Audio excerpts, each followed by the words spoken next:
木房不好的地方就是灰尘太多了。不过夏天还是很凉快的。里面都成这个样子喽。老公要把他的这个宝马给他骑到外面去，家里面有2辆这样子的宝马，有1辆已经坏了，但是换个零件还可以用，还有1辆呢，现在也是胎扁了。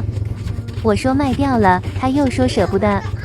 卖的话也是不值钱的，应该也有几百块吧。2个孩子就是跟着我们2个的屁股后面，我们进他们也进，我们出他们也出。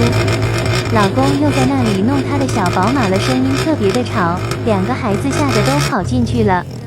把这个洗衣机给他抬到这里来，然后用我们不要的毛巾给他擦一下，而且里面也特别的脏，把水放进去给他冲洗一下里面。现在家里面的水源不足，我跟老公打算去街上买一个蓄水桶，这几天比较忙，还没有时间去街上，一直忙着打扫卫生，过几天呢，好多亲戚都要办酒席，更加没有时间去了。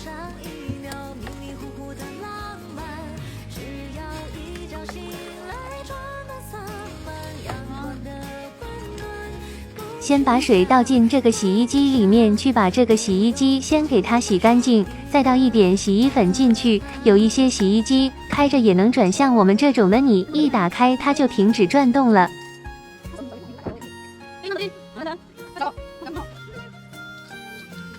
把衣服放在这里洗，我们就上去了。小宝还在这里等我，大宝跟他老爸已经上去了。然后现在我准备来做一点早餐给他们2个吃。今天的早餐就来吃这个切粉。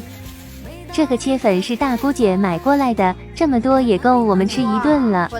哇，这个粉看着好想吃呀！他们几个太害羞了，我一拍照就说不要拍到我。还有这个我特别想念的酸辣椒，配上脆脆的折耳根。就我们几个吃，老公跟婆婆不吃。这个酸辣椒真的是无敌的美味呀！姐妹们，想念这个味道，已经想念很久了，有时候做梦都能梦到。吃饱了之后，又开始继续打扫卫生了。老公到楼上去扫地，我就把衣服给他洗一下。家里人多，然后洗衣服的时候呢，洗衣机也一次性洗不了，要分几次来。大宝小宝也太乖了，知道帮他的奶奶把柴火搬过去。刚刚老公已经把他们都给锯成一小节一小节的啦，这样子能方便我们烧柴火。